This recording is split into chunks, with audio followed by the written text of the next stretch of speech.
అందరికి నమస్తే అండి. రీసెంట్గా బాబు గారు, అదేవిధంగా లోకేష్ బాబు గారు, అదేవిధంగా కేంద్ర మంత్రి అయినటువంటి రామ్మోహన్ నాయుడు దావోస్ పర్యటనలో భాగంగా వరల్డ్ ఎకనామిక్ ఫారంలో కొన్ని ప్రపంచవ్యాప్తంగా వచ్చినటువంటి పారిశ్రామికవేత్తలతో మీట్ అవ్వడం జరిగింది. అక్కడి నుంచి రిటర్న్ వస్తూ అక్కడ ఏమైనా ఎంఓయూలు అయినాయా, అక్కడి నుంచి పెట్టుబడులు ఎంత, దీనిపైన సమాచారం ఎవరికి అంత కీలకంగా కనిపించట్లేదు. టీడీపీని భుజాన మోసే ఒక మెయిన్ స్ట్రీమ్ మీడియా కావచ్చు, లేదా సోషల్ మీడియా కావచ్చు, వీళ్ళు కూడా ఏదో ఊకదంపుడు ఉపన్యాసాలు చేస్తూ ఉన్నారని చెప్పి సాక్షివాడు వాడి యొక్క అకస కక్కుతా ఉన్నాడు. దీనిపైన మనతో కీలకంగా విశ్లేషించడానికి షణ్ముఖ్ గారు అయితే మనతో ఉన్నారు. నమస్కారం అండి. నమస్తే అండి. సార్, ఒకటి చెప్పండి. వరల్డ్ ఎకనామిక్ ఫారం అని చెప్పి బాబు గారు అక్కడ పోయినారు. కానీ అక్కడి నుంచి వచ్చినప్పుడు రీసెంట్గా నేను కూడా సెర్చ్ చేశాను. గతంలో 6 లక్షల కోట్ల పెట్టుబడులు తెచ్చామని చెప్తున్నారు 7 నెలల కాలంలో. అయితే అది మన ఆంధ్ర రాష్ట్రం, మన ఇండియా వ్యాప్తంగా ఆ పెట్టుబడులు కావచ్చు, విదేశాల నుంచి కొద్దిమేర పెట్టుబడులు. కానీ కీలకంగా నేను ఇక్కడ మీతో అడుగుదలుచుకుంది ఏంటంటే, వరల్డ్ ఎకనామిక్ ఫారం నుంచి ఏ మేర పెట్టుబడులు తీసుకొచ్చారో, అసలు ఆ పెట్టుబడులు తీసుకొచ్చిన పెట్టుబడులు ఇక్కడ ఎందుకు ఇప్పుడు దాకా రివీల్ చేయట్లేదు, అసలు ఎంఓయూలు ఏమైనాయి అనేది క్వశ్చన్ ఒకటి మారుతుంది. అదేవిధంగా మహారాష్ట్ర వాళ్ళంట 14 లక్షల కోట్ల పెట్టుబడులు తెచ్చారంట. అదేవిధంగా తెలంగాణలో చూస్తే 156,000 కోట్ల పెట్టుబడులు తీసుకొచ్చామని చెప్తున్నారు. కానీ ఆంధ్ర రాష్ట్రం పైన ఒక కీలకంగా అసలు ఏది మాకు అర్థం కావ విషయం, అసలు ఏ మేర పెట్టుబడులు తీసుకొచ్చారో అసలు అది ఎప్పటికీ రివీల్ అయ్యే ఛాన్స్ ఉంది. ఈరోజు తెలంగాణ ఐటీ శాఖ మంత్రి అయినటువంటి శ్రీధర్ బాబు గారు స్పష్టంగా సమాధానం ఇచ్చారు. నారా లోకేష్ గారు, చంద్రబాబు నాయుడు గారు ఆంధ్రప్రదేశ్ పట్ల ఒక వ్యూహాత్మకంగా ఉన్నారు అని క్లియర్గా స్టేట్మెంట్ ఇచ్చారు.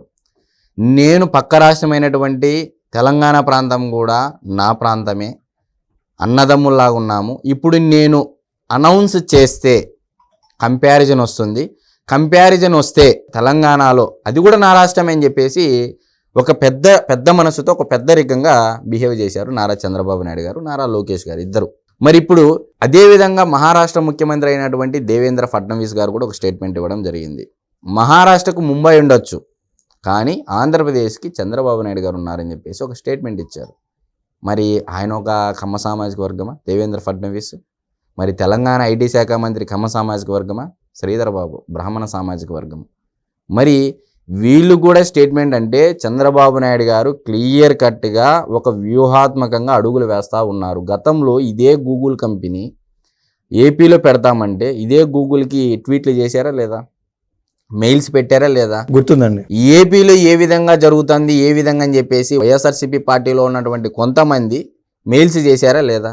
ఇంకా ఏ విధంగా పెట్టుబడులు వస్తాయి అంటే ఆంధ్రప్రదేశ్ అనేది కేవలము కోడికి రెక్కలు పీకేసి గింజలు వేసే విధంగా గత 5 ఏళ్ల ప్రభుత్వ పరిపాలన కాలంలో ఎగరకోకుండా తన కాళ్ళ మీద తను నిలబడుకోకుండా చేసినటువంటి ఒక బానిస స్థితిలోకి దిగజార్చారు జగన్మోహన్ రెడ్డి గారు. సార్, మీరు చెప్తుంటే నాకు ఒక చిన్న ఎగ్జాంపుల్ గుర్తొస్తుంది. గతంలో 2014 నుంచి 2019 వరకు కేవలం వరల్డ్ బ్యాంక్ని అమరావతి డెవలప్మెంట్ కోసం 3,500 కోట్లు పెట్టుబడి సాయం చేయమని వరల్డ్ బ్యాంక్ని అడిగారు బాబు గారు సీఎం హోదాలో.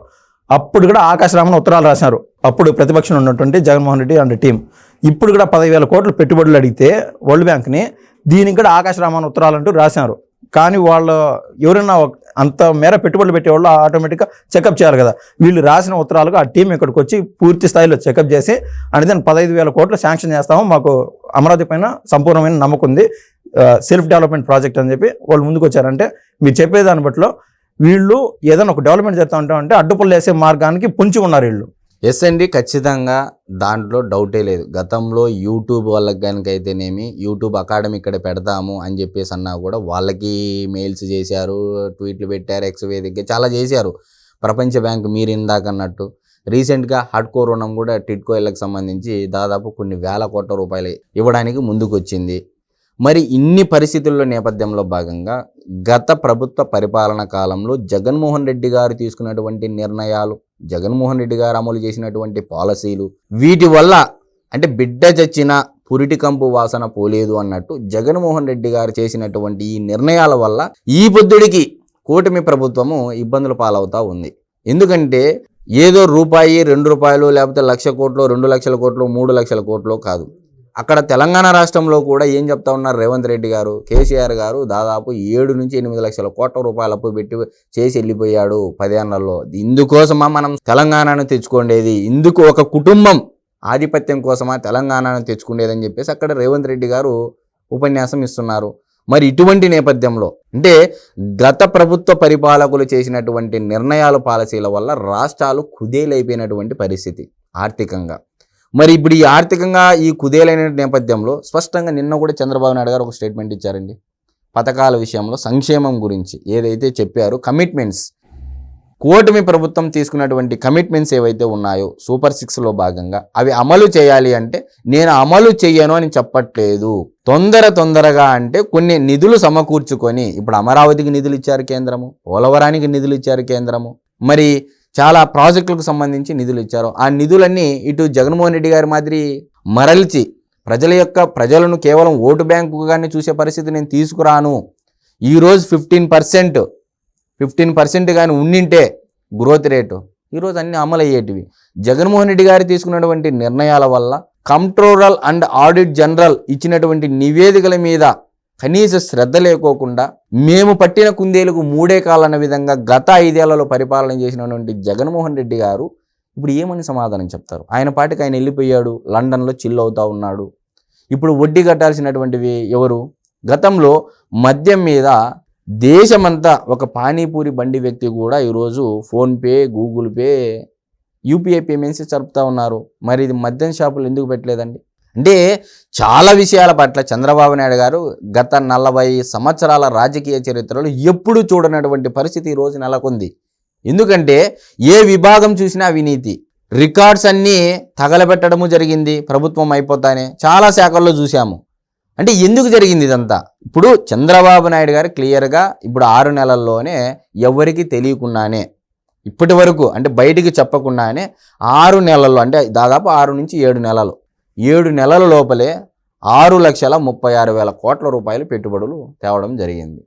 దానికి ప్రత్యక్షంగా ఈ కంపెనీని ఉద్యోగాలు కల్పిస్తామని చెప్పేసి కూడా ఇస్తారు కదా ఎంఓయూ చేసుకున్నప్పుడే. ఆ లెక్క మనం తీసుకున్నట్లయితే ఏవైతే మొత్తం ఆంధ్రప్రదేశ్ రాష్ట్రం మొత్తం అంటే అభివృద్ధి అనేది వికేంద్రీకరణ జరగాలి కాబట్టి అభివృద్ధి వికేంద్రీకరణలో భాగంగా ప్రతి ఒక్క జిల్లాకి ఏదో ఒక ఎంప్లాయ్మెంట్ క్రియేషన్ చేసే ప్రాజెక్టు అంటే ఒక కంపెనీని తీసుకురావడం జరిగింది చంద్రబాబు నాయుడు గారు, నారా లోకేష్ గారు. మరి దాదాపు 4,10,000 పైచిలుకు ఉద్యోగాలు ప్రత్యక్షంగా దాదాపు 7 నెలల్లో చేసుకున్నటువంటి memorandum of agreements, memorandum of understanding చేసుకున్నటువంటి ఏదైతే ఉన్నాయో దానివల్ల 4,10,000 పైచిలుకు ఉద్యోగాలు వస్తాయని చెప్పేసి క్లియర్ కట్గా మేము ఇది తెచ్చామని చెప్పేసి ప్రజల ముందు ఉంచడం జరిగింది. ఇప్పుడు మనం ఒక ఇల్లు కట్టుకోవాలంటే మన దగ్గర ఒక 50 లక్షల డబ్బులు ఉన్నాయనుకోండి, ఒక ఇల్లు కట్టుకోవాలి, 50 లక్షలు ఉన్నాయని చెప్పేసి నెలలో అవుతుందా ఇల్లు రెడీ? 2 నెలలు అవుతుందా ఇల్లు? 3 నెలలు అవుతుందా? గతంలో ఇదే జగన్మోహన్ రెడ్డి గారు అధికారంలోకి వచ్చిన తర్వాత అమరావతిని శ్మశానం అన్నారు, అమరావతిలో కట్టినటువంటి బిల్డింగులను గ్రాఫిక్స్ అన్నారు, సచివాలయము ఏదైతే అసెంబ్లీలో జగన్మోహన్ రెడ్డి గారు కూర్చున్నారో అది చంద్రబాబు నాయుడు గారు కట్టిండేదే, కానీ అది కూడా గ్రాఫిక్స్ అనరే. అంటే ఏ స్థాయిలో ఏది చేసినా కూడా జగన్మోహన్ రెడ్డి గారి పార్టీ నుంచి వచ్చేటువంటి మెయిల్స్ కానీ ట్వీట్ల వల్ల కానీ ఆంధ్రప్రదేశ్కి వచ్చేటువంటి కంపెనీలు వీళ్ళు చేసేటువంటి దుశ్చర్యల వల్ల వెళ్ళిపోతూ ఉన్నాయనే నేపథ్యంలో చంద్రబాబు నాయుడు గారు వ్యూహాత్మకంగా అడుగులు వేస్తూ ఉన్నారని చెప్పేసి తెలంగాణ ఐటీ శాఖ మంత్రి అయినటువంటి శ్రీధర్ బాబు గారు చాలా స్పష్టంగా తెలియజేశారు. ఆయన తెలంగాణ పట్ల కూడా ఒక సానుకూల దృక్పథంతో, ఎందుకంటే ఇప్పుడు కంపారిజన్ వస్తుంది తెలంగాణకి ఇన్ని వచ్చాయి ఆంధ్రాకి ఇన్ని వచ్చాయి అని. 100% చంద్రబాబు నాయుడు గారి దమ్ము, చంద్రబాబు నాయుడు గారి బ్రాండు, చంద్రబాబు నాయుడు గారి ఇమేజ్ ఏందనేది దావోస్లో ప్రత్యేకంగా చెప్పనక్కర్లేదు. ఈరోజు దేశంలో కాదు ప్రపంచం మొత్తం మీద ఉన్నటువంటి ఫార్చ్యూన్ 500 జాబితాలో ఉన్నటువంటి కంపెనీలు ప్రతి ఒక్క కంపెనీ CEO కూడా చంద్రబాబు నాయుడు గారి పేరు నోటెడ్, దాంట్లో నో డౌట్ అట్ ఆల్. కొద్దిగా ఓపిక పట్టండి, 5 ఏళ్లలో వీళ్ళు చెప్పినటువంటి 20 లక్షల ఉద్యోగాలు ఇస్తారా లేదా? ఇప్పుడు 7 నెలల లోపలే దాదాపు 4 లక్షల పైచీలకు ఉద్యోగాలు కల్పించారు. మరి 5 ఏళ్లలో ఇవ్వలేరా 20 లక్షల ఉద్యోగాలు? కొద్దిగా ఓపిక పట్టండి. ఎవరైతే ఆరోపణ చేస్తున్నారో వాళ్ళందరికీ సమాధానంగా ఈ కూటమి ప్రభుత్వం స్పష్టంగా జవాబు ఇవ్వబోతా ఉంది అనేది నేను ఖచ్చితంగా చెప్పాలి. ఒక ఎగ్జాంపుల్ కోట్ చేస్తానండి. అదే కాగ్నిజెంట్ CEO అయినటువంటి రవికుమార్ గారు కూడా లోకేష్ గారితో ఆ యొక్క మీటింగ్ సఫలంగా ఉంది, ఎప్పుడెప్పుడు నేను ఆంధ్రాకి వచ్చి పెట్టుబడులు పెట్టడానికి సిద్ధంగా ఉన్నాను అంటూ ఆయన కూడా హ్యాపీగా ట్వీట్ చేశారు. ఆయన కాగ్నిజెంట్ అయినా మీరు చెప్పినట్టు టీడీపీ ఆయన కాదు కదా. అంటే నేనేం చెప్తున్నానంటే అండి, TCS కూడా బిగ్ అనౌన్స్మెంట్ ఇచ్చారు నారా లోకేష్ గారు, 10,000 ఉద్యోగాలు వైజాగ్. కాగ్నిజెంట్ కూడా తొందరలో బిగ్ అనౌన్స్మెంట్ రాబోయే. ఎందుకంటే వీళ్ళు చేసే చర్యల వల్ల గవర్నమెంట్ కూడా ఒక వ్యూహాత్మకంగా అడుగులు వేయాల్సినటువంటి పరిస్థితి. కాబట్టి ప్రజలు ఎవ్వరూ ఇబ్బంది పడమాకండి. అటు సంక్షేమ పరంగా ఏవైతే చంద్రబాబు నాయుడు గారు కూటమి ప్రభుత్వం చెప్పినటువంటి కమిట్మెంట్స్ పథకాలు ఏవైతే ఉన్నాయో అన్నీ అందుతాయి. కొద్దిగా ఓపిక పట్టండి.